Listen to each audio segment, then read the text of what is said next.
नमस्कार, आदाब। मैं शरी यासिर, स्वागत है आपका सियासत टीवी के साउथ इंडिया एक्सप्रेस में। अब देखते हैं मुख्य समाचार। तेलंगाना के मुख्यमंत्री रेवंत रेड्डी ने आज राज्य को $1 ट्रिलियन की अर्थव्यवस्था बनाने का संकल्प दोहराया और कहा कि तेलंगाना राइजिंग को कोई नहीं रोक सकता है। ये कहते हुए कि हैदराबाद देश का सबसे तेजी से विकसित होने वाला शहर है। उन्होंने कहा है कि सत्ता में आने के 1 साल के भीतर उनकी सरकार ने भारत और विदेश दोनों से बड़े पैमाने पर निवेश आकर्षित किया है। मादापुर में HCL टेक के वैश्विक वितरण केंद्र के उद्घाटन पर अपने संबोधन में रेवंत रेड्डी ने कहा है कि जब उन्होंने तेलंगाना राइजिंग का नारा दिया था तो कई लोगों को यकीन नहीं था। उन्होंने कहा कि तेलंगाना राइजिंग को कोई नहीं रोक सकता है। लोग हैदराबाद राइजिंग को लेकर भी शंका में थे। आज पूरी दुनिया इसे देख रही है। मुख्यमंत्री ने कहा है कि जब उन्होंने कहा कि हैदराबाद की प्रतिस्पर्धा मुंबई, दिल्ली, बेंगलुरु या चेन्नई से नहीं है तो कुछ ने कहा कि एक बड़ा सपना होगा। उन्होंने कहा है कि आज हमने हैदराबाद को EV अपनाने में नंबर 1 बना दिया है। राज्य को डेटा सेंटर, हरित ऊर्जा, जीवन विज्ञान, जैव प्रौद्योगिकी, कौशल विकास, विनिर्माण और कृषि संकरण के केंद्र के रूप में बढ़ावा दिया है।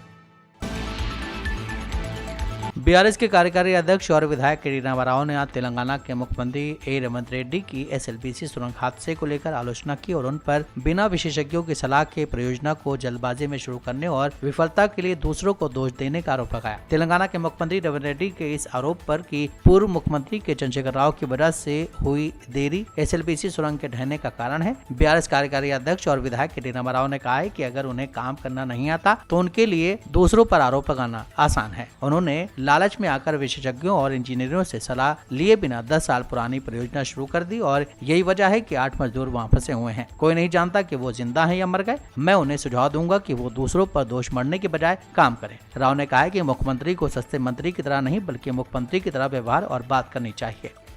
एक हिंदी में जो कहावत है, नाच ना आए आंगन टेढ़ा, मतलब काम नहीं करना आता किसी और को बदनाम करके काम चला लो। ये कहाँ की रीत है?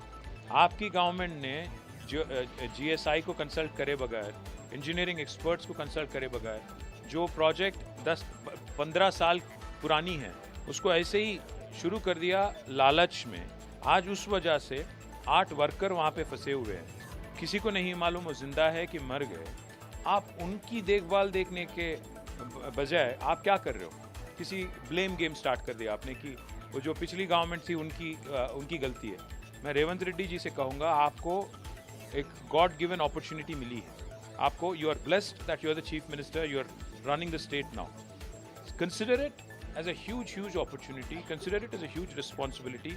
Work on things which will make Telangana better, which will make your image better, instead of trying to shift the blame to somebody else. All I would tell the chief minister is behave responsibly, talk like a chief minister, not a chief minister.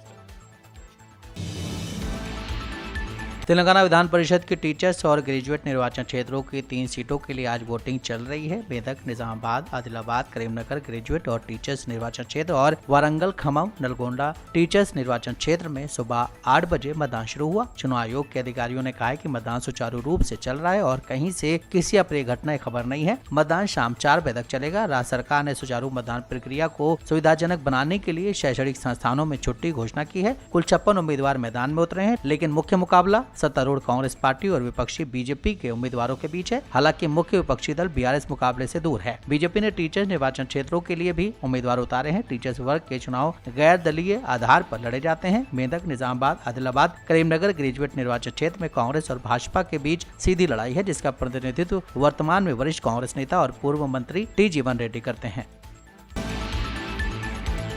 Hyderabad के restaurant अगले हफ्ते से शुरू होने वाले रमजान से पहले हलीम की कीमतें बढ़ाने की तैयारी कर रहे हैं। वो आगामी रमजान महीने में कीमतें 10 से 20% तक बढ़ाने की योजना बना रहे हैं। हैदराबाद के एक रेस्टोरेंट के निदेशक ने कहा है कि इस रमजान में हलीम की कीमतें बढ़ेंगी। उन्होंने कहा है कि पिछले साल 500 ग्राम का रेट 340 रुपए था, जो इस साल बढ़कर 380 हो सकता है। हालांकि उन्होंने कहा है कि स्विगी और जोमेटो जैसे ऑनलाइन प्लेटफॉर्म से भी अच्छी खासी मांग रहेगी। उधर शहर में व्याप्त बर्ड फ्लू के डर से चिकन हलीम बेचने वाले अब असमंजस में है। इस बीच चांद दिखने के बाद भारत में रमजान 1 मार्च को शुरू हो सकता है। आंध्र प्रदेश पुलिस ने हैदराबाद के गच्चीबावली में अभिनेता और राजनेता पोसानी कृष्ण मुरली को गिरफ्तार किया। यह शिकायत आंध्र प्रदेश के मुख्यमंत्री चंद्रबाबू नायडू और डिप्टी सीएम पवन कल्याण पर की गई उनकी टिप्पणी के बाद मिली है। वहीं आपको बता दें कि जब वाईएसआरसीपी सत्ता में थी तब पोसानी आंध्र प्रदेश फिल्म विकास निगम के अध्यक्ष थे। उस दौरान उन्होंने चंद्रबाबू नायडू और पवन कल्याण के खिलाफ कई विवादित टिप्पणियां की थी। आंध्र प्रदेश के विभिन्न पुलिस थानों में पोसानी के खिलाफ कई मामले दर्ज किए गए थे। इसमें से एक मामला अनमैया जिले के संबेपल्ली पुलिस स्टेशन में दर्ज किया गया था। इस मामले पर कार्रवाई करते हुए एपी पुलिस के अधिकारी गच्चीबावली में पोसानी के आवास पर पहुंचे और उन्हें हिरासत में ले लिया। एक वरिष्ठ पुलिस अधिकारी ने गिरफ्तारी की पुष्टि करते हुए कहा है कि जब भी किसी व्यक्ति को दूसरे राज्य से गिरफ्तार किया जाता है तो स्थानीय पुलिस को सूचित किया जाना चाहिए। हमें उस वक्त सूचित किया गया था। पोसानी कृष्ण मुरली को गिरफ्तार कर लिया गया है और आगे की कानूनी कार्रवाई के लिए उन्हें आंध्र प्रदेश ले जाया गया है।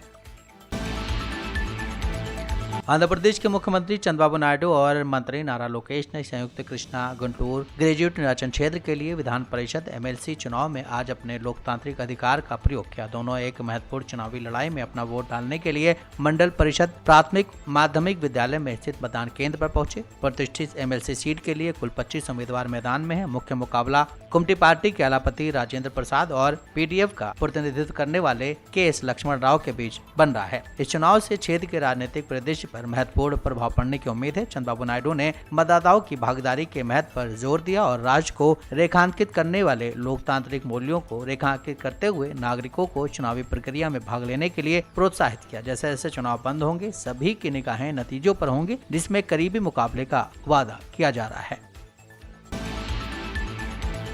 आंध्र प्रदेश के पूर्व मुख्यमंत्री और वाईएसआर कांग्रेस पार्टी के अध्यक्ष वाई जगन मोहन रेड्डी ने फिल्म अभिनेता पोसानी कृष्ण मुरली की हालिया गिरफ्तारी की कड़ी निंदा की है। जगन ने आंध्र प्रदेश में गठबंधन सरकार के सत्तावादी दृष्टिकोण के प्रति अपना असंतोष व्यक्त किया है। पोसानी की पत्नी के साथ बातचीत में जगन ने उन्हें अभिनेता की गिरफ्तारी के बाद पार्टी के अटूट समर्थन का आश्वासन दिया है। उन्होंने चुनौतीपूर्ण समय के दौरान मजबूत बने रहने के महत्व पर जोर देते हुए कहा है कि लोग और भगवान राज्य में चल रहे मामलों पर नजर रख रहे हैं। जगन ने घोषणा की है कि वाईएसआरसीपी पोसानी को कानूनी सहायता प्रदान करेगी और कानूनी कार्रवाई में उनका समर्थन करने के लिए पार्टी से जुड़े वरिष्ठ वकीलों को शामिल करने का वादा किया है। उन्होंने कहा कि हम पार्टी से जुड़े वरिष्ठ वकीलों के साथ कानूनी तौर पर आगे बढ़ेंगे। कर्नाटक के डिप्टी सीएम डीके शिवकुमार ने कहा है कि वो जन्म से कांग्रेसी हैं। उन्होंने कहा है कि उनको लेकर झूठी अफवाहें फैलाई जा रही हैं। कर्नाटक के डिप्टी सीएम ने इस दौरान महाकुंभ के आयोजन को लेकर सरकार की तारीफ की है। उन्होंने कहा है कि महाकुंभ के आयोजन को लेकर दोष खोजने मत जाइए। ये अफवाह जानबूझकर फैलाई जा रही है कि मैं बीजेपी में शामिल हो रहा हूँ। कर्नाटक के डिप्टी सीएम ने कहा है कि वो कांग्रेस में ही रहेंगे, कहीं नहीं जा रहे हैं। उन्होंने अफवाहों को साजिश करार दिया है। महाशिवरात्रि पर ईशा फाउंडेशन कार्यक्रम में शामिल होने पर उन्होंने कहा है कि सदगुरु खुद उन्हें आमंत्रित करने के लिए उनके घर आए थे। डीके ने सदगुरु को लेकर कहा है कि वो मैसूर से हैं, मैं उनके ज्ञान की सराहना करता हूं। डिप्टी सीएम ने आगे कहा है कि मेरी बेटी पिछले साल शो में गई थी, इस बार वो हमारे घर आए और मुझे और मेरे परिवार को आमंत्रित किया। उन्होंने कहा है कि सोशल मीडिया पर उन्हें बदनाम करने के लिए अफवाह उड़ाई जा रही है कि वो कांग्रेस में शामिल हो रहे हैं, जबकि ऐसा कुछ नहीं है। मैं हिंदू हूँ और सभी संस्कृतियों का सम्मान करता हूँ। कांग्रेस पार्टी का सिद्धांत सभी को साथ लेकर चलने का है। महात्मा गांधी, इंदिरा गांधी और जवाहरलाल नेहरू ने भी यही किया है। कांग्रेस पार्टी के भीतर अपने वरिष्ठ सांसद शशि थरूर के चलते एक अजीब सी कश्मकश देखी जा रही है। थरूर ने इशारों में ही बड़ी भूमिका के लिए दावेदारी पेश कर दी है। एक्सपर्ट इस भूमिका को केरल में कांग्रेस का सीएम फेस मान रहे हैं। कहा जा रहा है कि अपने हालिया बयानों के चलते थरूर केरल कांग्रेस में अलग थलग पड़ गए हैं। अब कांग्रेस नेतृत्व अपनी केरल इकाई में फेरबदल करने की योजना बना रहा है। इस बाबत 28 फरवरी को एक बैठक भी होने वाली है, जिसमें थरूर को मनाने पर बात हो सकती है। इस बीच कांग्रेस के केरल प्रेसिडेंट के सुधाकरन ने कहा है कि वो एआईसीसी द्वारा दिए जाने वाले किसी भी निर्णय का पालन करेंगे। उन्होंने कहा है कि फिलहाल एआईसीसी से किसी ने भी उनसे पद छोड़ने के लिए नहीं कहा है। उधर इंडियन यूनियन मुस्लिम लीग ने एक प्रभावी चुनाव प्रचारक कहकर नई अटकलें पैदा कर दी हैं। थरूर तिरुवनंतपुरम से लोकसभा सदस्य हैं। आईयूएमएल ने इस बात पर जोर दिया है कि थरूर का योगदान केरल में कांग्रेस के नेतृत्व वाली यूडीएफ के लिए मूल्यवान होगा। आईयूएमएल प्रमुख सादिक अली ने पत्रकारों से कहा है कि मेरा मानना है कि वो अब भी कांग्रेसी हैं। थरूर एक प्रभावी चुनाव प्रचारक हैं और यूडीएफ उनका सहयोग कर सकती है। वो यूडीएफ और इंडिया गठबंधन का हिस्सा हैं। वो भारत में एक प्रमुख राजनीतिक नेता भी हैं। उनका भाषण सुनने के लिए काफी संख्या में लोग जुटते हैं। तमिलनाडु के मुख्यमंत्री एम.के. स्टालिन ने एक बार फिर केंद्र सरकार के खिलाफ हिंदी थोपने का आरोप लगाया। उन्होंने कहा है कि राज्य हिंदी को थोपने की अनुमति नहीं देगा और तमिल और उसकी संस्कृति की रक्षा करेगा। सीएम स्टालिन ने अपने पत्र में कहा है कि हम हिंदी थोपने का विरोध करेंगे। हिंदी एक मास्क है और संस्कृत इसका छुपा हुआ चेहरा है। डीएम की सरकार केंद्र सरकार पर यह आरोप लगाती रही है कि राष्ट्रीय शिक्षा नीति के तहत 3 भाषा के फॉर्मूले के जरिए हिंदी थोपने की कोशिश की जा रही है, जिसे केंद्र ने नकारा है। सीएम स्टालिन ने पत्र में दावा किया है कि बिहार, उत्तर प्रदेश और मध्य प्रदेश जैसे उत्तर भारतीय राज्यों में बोली जाने वाली कई भाषाओं जैसे मैथिली, ब्रिज भाषा, बुंदेलखंडी और अवधी को हिंदी के प्रभुत्व ने नष्ट कर दिया है। उन्होंने ये भी कहा है कि 25 से ज्यादा उत्तर भारतीय भाषाओं को हिंदी और संस्कृत के प्रभुत्व ने नष्ट कर दिया है। उन्होंने ये भी आरोप लगाया कि एनआईपी में संस्कृत को बढ़ावा दिया जा रहा है और राज्य सरकारों में इसे लागू करने की कोशिश हो रही है। सीएम स्टालिन ने कहा है कि अगर तमिलनाडु ने 3 भाषा नीति को स्वीकार किया तो तमिल को नजरअंदाज किया जाएगा और भविष्य में संस्कृत का प्रभुत्व होगा।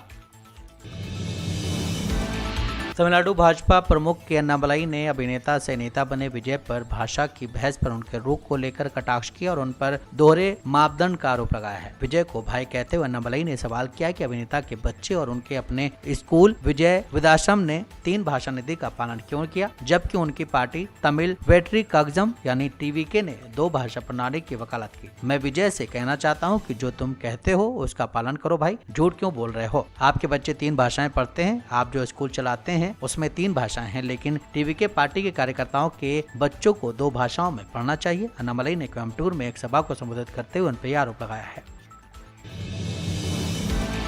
साउथ इंडिया एक्सप्रेस में बस इतना ही। मुझे दी इजाजत। बाकी खबरों के लिए आप बने रहें सियासत टीवी के साथ।